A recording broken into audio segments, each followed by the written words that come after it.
السلام علیکم dear student آج ہم لوگ لیسن نمبر 2 کا آغاز کر رہے ہیں۔ 9th کلاس سے میں مخاطب ہوں۔ پیج نمبر 19 ہے، نکال لیں۔ آج ہم طریقے پاکستان کا پس منظر پڑھنے جا رہے ہیں۔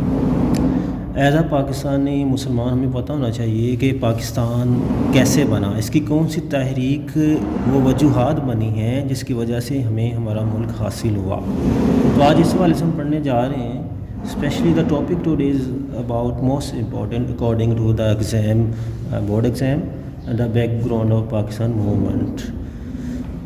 برصغیر میں جنوبی ایشیا میں مسلمانوں کی آمد 712 میں محمد بن قاسم کی فتح سندھ سے شروع ہوئی۔ مغل بادشاہ اورنگزیب عالمگیر کی وفات 1707 کے بعد مسلم حکومت میں زوال کے آثار نمودار ہوئے، لیکن اس کے بعد چند ہی سال بعد حضرت شاہ ولی اللہ کی شکل میں ایک مسلح اور مجدد منظر پر آ جانے سے برصغیر میں اسلام کے احیاء اور مسلمانوں کے استقلال کی پرزور تحریک کا آغاز ہوا۔ بیٹا ابھی آپ نے ریڈنگ میں سنا 712 میں ہی ایک مسلمان مجاہد محمد بن قاسم کی شکل میں آئے اور محمد بن قاسم آئے اور انہوں نے سندھ کو فتح کیا تھا۔ تو یہاں سے اب ہمیں جیسے ہی ہمارے اکابرین نے اسلام کو نافذ کرنا شروع کیا ہے، مسلمان کو سپورٹ کرنا شروع کیا ہے، جب مسلمانوں کی تکلیفیں بڑھی ہیں برصغیر میں، مسلمانوں کو مارا گیا ہے، مسلمانوں کو دیگر تکلیفیں دی گئی ہیں، چاہے وہ مذہبی ہوں، وہ ثقافتی ہوں، وہ مالی ہوں، جانی ہوں، تو تب ہی ہمارے بزرگ آگے بڑھے ہیں، انہوں نے ہماری امداد کی ہے، مدد کی ہے۔ اسی طرح محمد بن قاسم بھی آئے تھے برصغیر میں، اور جب یہ گئے ہیں انہوں نے سندھ فتح کیا ہے، تو ان کے بعد جناب شاہ ولی اللہ صاحب کی شکل میں ایک ایسے رہبر دنیا میں آئے جنہوں نے مسلمانوں میں اسلام کی روح کو بیدار کیا ہے، مسلمانوں کے جذبے کو ایک نئی استقلال دیا ہے، ان کو ثابت قدمی فراہم کی ہے، اور ان کو جو ہے اپنے ملک کو بنانے میں ایک راہ فراہم کی ہے۔ تو ہم اس کے دیکھ سکتے ہیں کہ سیاسی سطح پر انگریزوں نے تجارتی ایسٹ انڈیا کمپنی کے نام پر اپنا اثر و رسوخ خوب بڑھایا، ٹھیک ہے۔ یہ ایک تجارتی ایسٹ انڈیا کمپنی تھی جس کا مقصد صرف کیا تھا کہ تجارت کرنا۔ انگریزوں نے یہ کمپنی بنائی تھی غالباً 1600 میں، تو اب یہ اس کمپنی کے ذریعے یہ آئے ہیں برصغیر میں تجارت کرنے، ٹھیک ہے، اور اس کے ذریعے ان کی قوت بڑی بڑھی ہے۔ تو اسی طرح 1757 میں بنگال کے نواب سراج الدولہ نے انگریز کا راستہ روکنا چاہا، لیکن اب وہ اپنوں کی سازش کی وجہ سے جنگ پلاسی میں شہید ہوئے۔ اب یہ جی ایسٹ انڈیا کمپنی برصغیر میں بن گئی ہے، انگریز اس میں آ کے جو ہے اس کے ذریعے آ کے برصغیر میں چھوٹی چھوٹی کوٹھیاں بنا کے رہ رہے ہیں اور یہاں پہ تجارت کر رہے ہیں۔ لیکن جب انہوں نے دیکھا کہ برصغیر میں مسلمان آپس میں جھگڑ رہے ہیں، تو انہوں نے کیا کیا، اپنا قبضہ جمانا شروع کر دیا، چھوٹے چھوٹے علاقے پہ قبضہ کرنا شروع کر دیا۔ دھیرے دھیرے پھر یہ پورے برصغیر میں پھیل گئے، اور اس طرح برصغیر پر انہوں نے قبضہ کیا ہے۔ لیکن جناب بنگال کے نواب سراج الدولہ نے ان کا راستہ روکنا چاہا، لیکن ان کی اپنے لوگوں نے سازش کی ہے، جس کی وجہ سے ان کو شکست ہوئی اور یہ شہید ہوئے۔ اسی طرح 1799 میں بھی جناب میسور کے حکمران ٹیپو سلطان کو بھی اپنوں کی غداری کی وجہ سے جام شہادت نوش کرنا پڑا۔ علمی محاذ پر شاہ ولی اللہ کے صاحبزادگان اور ان کی اولاد اور پھر ان کے شاگرد سرگرم عمل رہے۔ ان کے زیر اثر تحریک مجاہدین شروع ہوئی، جس کے امیر سید احمد شہید بریلوی تھے، ٹھیک ہے بیٹا۔ ابھی آپ نے ریڈنگ میں سنا کہ جناب علمی لحاظ سے، علمی محاذ پر جناب شاہ ولی اللہ کے جو بیٹے تھے انہوں نے مسلمان امہ کی اصلاح کی ہے، ان میں جو غلطیاں تھیں، کوتاہیاں تھیں، ان کو دور کرنے میں ان کی مسلمانوں کی مدد کی ہے۔ تو اسی طرح اسی وجہ سے جناب تحریک مجاہدین شروع ہوئی ہے، جس کے امیر سید احمد شہید بریلوی تھے، جنہوں نے عملی طور پر جو ہے جہاد میں حصہ لیا ہے، مسلمانوں کے دین کا، کلچر کا تحفظ کرنا چاہا۔ تو 1831 میں سید احمد شہید اور ان کے رفیق خاص سید اسماعیل شہید بالا کوٹ میں سکھوں کا مقابلہ کرتے ہوئے شہید ہو گئے۔ عسکری سطح پر احیاء اسلام کی آخری کوشش بھی ناکام ہوئی، اور تربیتی میدان میں اس تحریک کے اثرات جاری رہے اور خاص طور پر بنگال میں فرائضی تحریک نمایاں ہوئی۔ فرائضی تحریک کا بنیادی مقصد مسلمانوں کو فرائض کی ادائیگی اور دعوت و تلقین تھا۔ 1857 کی جنگ آزادی مسلمانوں کے سیاسی احیاء اور استقلال کی ایک کوشش تھی۔ ٹھیک ہے بیٹا، ابھی آپ ریڈنگ میں آپ سن چکے ہیں۔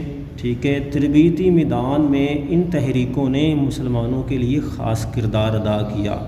ٹھیک ہے، جس میں ایک فرائضی تحریک بھی تھی۔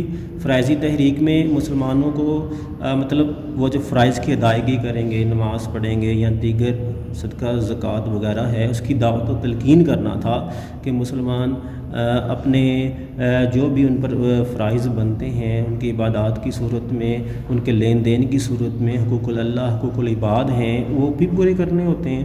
تو یہ تحریک کا یہی مقصد تھا کہ مسلمان اپنے دین کے ساتھ بھی جڑے رہیں اور اپنا مقصد جو ہے اس کو بھی پانے کے لیے میدان عمل میں اپنی محنت و کوشش جاری رکھیں۔ تو اسی وجہ سے کیا ہوا ہے کہ 1857 میں جنگ آزادی کا آغاز ہو گیا۔ اب عملی طور پہ مسلمان یہ چاہ رہے ہیں کہ ہم لوگ اپنا ایک جو ہمارا پہلے سے ایک ملک ہے بر صغیر میں ہندو مسلم مل کے رہ رہے ہیں، ان کو یہ جو جگہ ہے ہم لوگ جو یہاں پہ انگریز آ چکے ہیں ان سے مطلب چھٹکارا مل جائے، ان سے ہم آزادی حاصل کر لیں، خود ہم اپنے طریقے سے یعنی اپنے دین کے مطابق زندگی بسر کر لیں۔ تو اب ہندو اور مسلم مل کے کیا کر رہے ہیں کہ جنگ آزادی میں حصہ لی ہے انگریزوں کے خلاف۔ ٹھیک ہے، تو اب یہ آزادی اس سے پہلے آپ نے دیکھا ہے کہ کتنی تحریکیں شروع ہوئی ہیں، اور 1857 میں بنگال کے نواب سراج الدولہ شہید ہوئے ہیں، اور اسی طرح ٹیپو سلطان صاحب شہید ہوئے ہیں۔ تحریک مجاہدین میں سید احمد شہید بریلوی تھے، بعد میں یہ بھی شہید ہوئے۔ تو ان کی کوششوں کا یہ نتیجہ ہوا کہ بالآخر قوم بیدار ہو گئی تھی، قوم جاگ چکی تھی کہ بالآخر ہمارے پاس ایک ہی راستہ ہے کہ ہم لوگ اپنے اس ملک کو انگریزوں سے آزاد کروا لیں، کہ جو کہ آئے ہیں صرف تجارت کی غرض سے بر صغیر میں، لیکن انہوں نے کیا کیا ہے کہ پورے بر صغیر پر دھیرے دھیرے قبضہ کر لیا۔ تو اب عملی طور پہ ہندو مسلم اکٹھے مل کے جنگ آزادی میں شریک ہوئے، اور جو ہے یہ بہت بڑی کامیابی تھی کہ جس میں دونوں نان مسلم اور مسلمان جو ہیں ایک جنگ میں اکٹھے شریک ہیں انگریزوں کے خلاف۔ وہ ایک الگ سے بات ہے کہ آگے جا کر ہم پڑھیں گے بھی کس طرح سے ان کو جنگ آزادی میں شکست کا سامنا کرنا پڑا ہے۔ تو بیٹا ایک یہ جو ٹاپک ہے تحریک پاکستان کا پس منظر، اس میں آپ شارٹ کویسچن بہت زیادہ آتے ہیں، ٹھیک ہے، اور ایم سی کیوز بھی آ سکتے ہیں۔ کچھ یہ انڈر لائن میں نے کی ہوئی ہیں، یہ خاص جو ورڈ ہیں 712 میں محمد بن قاسم صاحب کی فتح سندھ سے ہوئی ہے، آپ سے وہ کویسچن شارٹ میں پوچھ سکتا ہے، ایم سی کیوز میں یہ آ سکتا ہے۔ اورنگزیب عالمگیر کی وفات کب ہوئی، ٹھیک ہے، یہ آپ سے آ سکتا ہے، تو انڈر لائن میں نے کیا ہوا ہے، آپ اس کو یاد کر سکتے ہیں۔ اسی طرح جناب ایسٹ انڈیا کمپنی کا کیا مقصد تھا، یہ کس نے بنوائی تھی، یہ آ سکتا ہے، تو اس کو بھی میں نے انڈر لائن کیا ہے۔